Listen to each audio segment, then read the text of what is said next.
پاکستان کی نمبر 1 ٹک talk star اور نئی ابھرتی ہوئی نوجوان اداکارہ جنت مرزا نے بریک اپ کا اعلان کر دیا۔ انسٹاگرام پر شیئر کی گئی سٹوری میں جنت مرزا نے کہا کہ میں اب سنگل ہوں۔ جنت مرزا کا کہنا ہے کہ میں مزید اب کسی رشتے میں نہیں ہوں۔ انہوں نے کہا کہ بریک اپ کے متعلق مجھ سے کوئی سوال نہ کیا جائے۔ پاکستان کی معروف اداکارہ اور ماڈل صبا قمر کے بھائی منگل کی صبح انتقال کر گئے، جس کی تصدیق صبا قمر کے مینیجر نے کر دی۔ صبا قمر کی ایک قریبی دوست اور ان کی مینیجر مشال چیمہ نے یہ خبر اپنی انسٹاگرام سٹوری کے ذریعے شیئر کی۔ انہوں نے لکھا کہ یہ بتانا انتہائی دکھ اور صدمے کا باعث ہے کہ صبا قمر کے بھائی آج صبح انتقال کر گئے۔ کچھ لمحے نکال کر ان کی روح کے ایصال ثواب کے لیے دعا کریں۔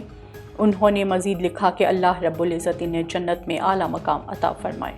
فلم جوائے لینڈ کے خلاف شکایت پر غور کے لیے وزیر اعظم شہباز شریف نے وزیر قانون کی سربراہی میں 8 رکنی کمیٹی تشکیل دے دی ہے۔ پاکستانی فلم جوائے لینڈ کو لے کر کئی شکایات موصول ہو رہی ہیں کہ یہ فلم سماجی اور اخلاقی اقدار کے خلاف ہے، جس کا نوٹس لیتے ہوئے وزیر اعظم شہباز شریف نے وزیر قانون کی سربراہی میں 8 رکنی کمیٹی تشکیل دے دی ہے۔ اطلاعات، مواصلات، سرمایہ کاری، آئی ٹی کے وزراء کمیٹی ارکان میں شامل ہیں۔ مشیر برائے Gilgit Baltistan, chairman P T A اور چیئرمین پیمرا بھی کمیٹی کے ارکان میں شامل ہیں۔